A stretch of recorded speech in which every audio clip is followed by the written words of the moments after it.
Hello everyone and welcome back to my channel for another day of awesome conversation that hopefully doesn't turn into a rant like yesterday's did.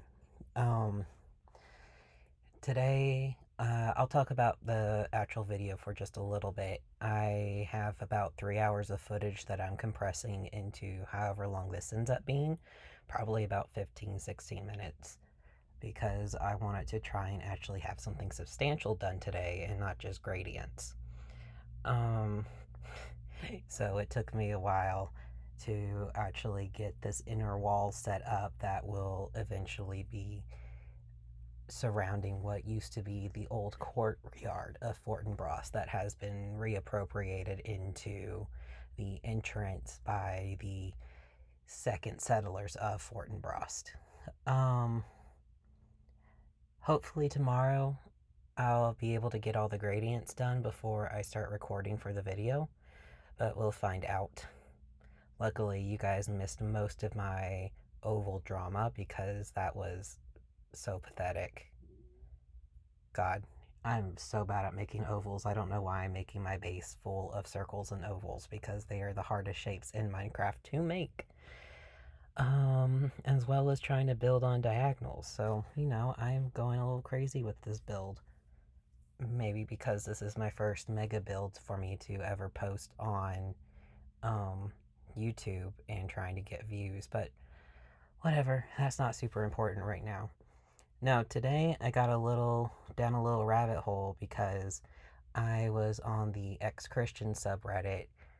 I've posted a couple of my videos there, and I have been lurking there much, much longer. I don't tend to interact very much on there, but I decided to make myself known with a couple of my videos. And there were some posts talking about how Jesus wasn't a good guy. So, previous to reading about this sort of thing, I was one of those atheists who was like, well, Jesus wasn't actually the Son of God, but he at least taught good things. And the post kind of got me thinking about it and thinking about the fact that Jesus is kind of an asshole. Um, so some of the points that got brought up was the fact that Jesus brought about the idea of eternal damnation to Judeo-Christian culture. Judeo-Christian culture. I honestly don't know too much about the Jewish faith. That wasn't something I ever really researched. But from what I understand, they don't really have a concrete idea of hell like Christians do. So that's fun. Jesus also invented thought crime, and this was something I did know, but I never really thought about it, especially when I was a Christian, because at the time I didn't have enough thoughts in my head to commit thought crime. That makes me sound like an airhead. No, I just was extremely boring and only thought about the books I read and my massive crush on this one dude for like 5 years before I started transitioning, and he came out as a complete transphobic asshole. So, Anyway, so yeah, he invented thought crime. With the whole idea that the thought of having sex with another woman is the exact same thing as adultery. So, that's fun.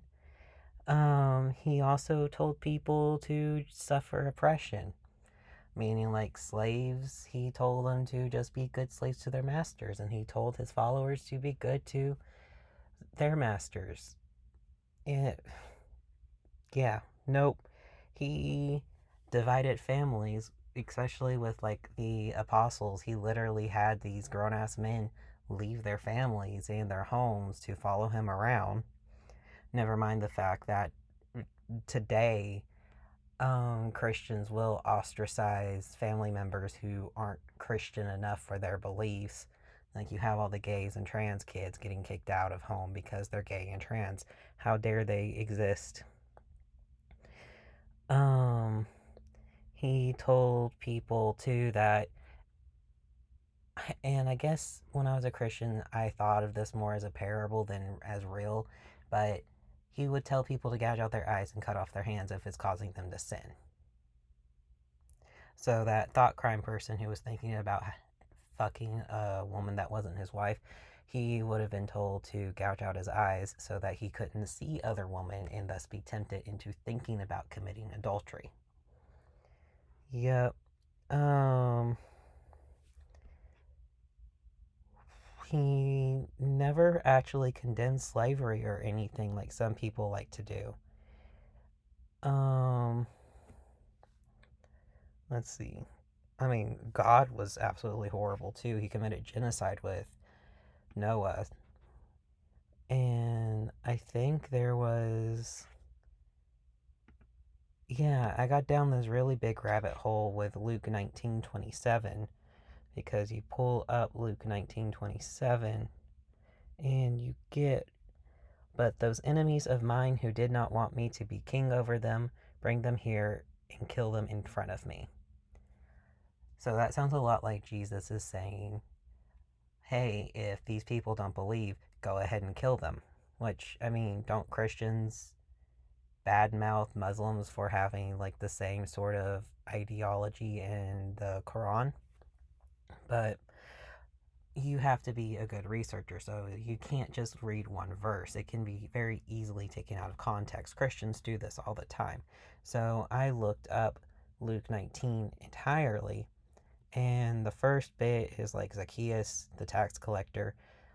If you don't know Zacchaeus, there's a song that I love from when I was growing up. It's like, Zacchaeus was a wee little man, and a wee little man was he. He climbed upon the sycamore tree, for the Lord he wanted to see. And the Lord said, Zacchaeus, you come down, because I'm coming to your house today, because I'm coming to your house today. And the story is basically Zacchaeus was this tax collector who wanted to see God, or see Jesus, but he didn't feel like he was proper enough to, so he climbed a sycamore tree to watch from a distance. Jesus saw him hanging out in a tree and was like, hey dude, how about we go eat at your place? And everyone's like, why are you going to go eat with a tax collector? And he was like, why not? People like to say that Jesus would always hang out with the poor and needy, but he also hung out with tax collectors and other people that were disliked. And I mean, considering that the Jews were under Roman rule at the time of Jesus and the tax collectors generally were dipshits, yeah, I can see why people didn't like the tax collectors. They were kind of like traitors to their own people. But that's the first 10 verses of Luke 19. The pertinent stuff is Luke 11 to 27. Yep. And people title this as the parable of 10 minas. Now, minas is like a gold coin or whatever. That's a decent amount of wage. So imagine you're working and you're suddenly given this gold coin. It's like 3 months worth of wages. Consider it like that. So Jesus is talking to a group of people that by the way, he's near Jerusalem. He's going off to die. That sort of shit. There's all your context. He's talking to a group of people. He's telling a parable about a man of noble birth who decided he was going to go to a distant country to be appointed king and then come back home. So he was like, cool, I'm going to do this. Called 10 people over, 10 of his servants, and gave them each a mina. And he's like, put this money to work and I'll collect whatever you gain when I come back. So they did it, and his subjects hated him and sent a delegation after him to say, we don't want this man to be our king. He was made king, and he came home. I don't really understand why verse 14 is here saying they didn't want him to be king, unless it's referring to the fact that Jesus is being shortly crucified. That could be it. That's probably it, but it still confused the fuck out of me when I first read this. So, the nobleman, Jesus, was made king, and he came back. And he's like, hey, you 10 servants who I gave 10 coins to, or I gave a coin apiece to, come back over here, tell me how you did. And the first one was like, hey, I earned 10 more. He's like, cool, you're going to be in charge of 10 cities. The second one came and was like, I made 5 more. He's like, cool, you're going to be in charge of 5 cities. And then we don't care about the other 7 because one more comes and it's like, hey, here is your mina. I didn't do anything with it. I just kept it safe because you scare the crap out of me. And the king was like, dude, you know that I scare the crap out of you and I'm a jerk, but you didn't put the coin to work, so fuck you. And then he was like, hey, one of you other people standing nearby, take his coin away and give it to one of the others. So he just took 3 months worth of wages away from this one servant who was scared, so he just kept the coin safe. He didn't even spend it, he kept it safe, and he took it away, so now this guy has no money. Um, and all the people that are standing by are like, but dude, the dude that you're trying to give this other gold coin to, he already has 10. He doesn't need more. And he's like, and then this is the context. The nobleman replies, I tell you that to everyone who has, more will be given. But as for the one who has nothing, even what they have will be taken away. But those enemies of mine who did not want me to be king over them, bring them here and kill them in front of me. So, this is a parable that is supposed to be about the coming of Jesus, because Jesus is the nobleman, and we just established that he's about to go get killed in Jerusalem. The people that he's talking to thought he was going to Jerusalem to go to start his kingdom early because they believed his cult, but no. So Jesus is just like, so I'm this dude. I'm a jerk. I'm the jerk king. You guys don't want me to be king. I'm about to be go killed because you guys don't want me to be king. But I want to come back at some point, and I've given all of this stuff, and I expect you to multiply it. By the way, if you have nothing but you still do nothing with it, I want to take that nothing away so you have less than nothing. Reminds me of poor Job, by the way. Poor man. So he's like, I'm going to grind you under my heel even more if you were just too scared to do anything. And then he says, everyone who didn't want me to be king, I am now going to kill them. And when I saw the post, I was like, hey, Luke 19:27, he literally says, kill the people who don't believe in him. And I was like, okay, let me look that up because I want to make sure that's right. And yeah, no, that person was absolutely correct. And then I read another thing that talked about, hey, Jesus used to talk in parables so that people wouldn't be able to understand him, which is kind of the exact opposite of how I was taught in Sunday school.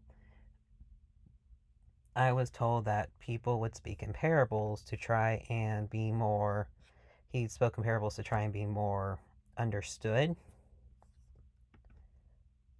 But the more I think about it, the more it makes sense because the only reason I really understood the parables was because I had someone telling me what they meant.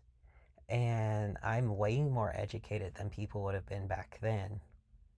So now I'm just concerned that that's correct and that Jesus was actually one of those art critics or art historians that like to speak in long, unending dialogues that twist upon themselves deliberately so that they are purposefully confounding, so that unless you really sit there and sift through it or have someone translating it for you, you can't understand it.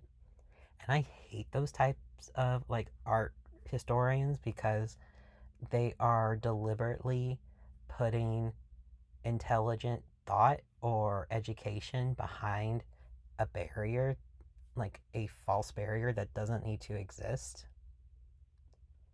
And then there's Greenberg, and I hate Greenberg.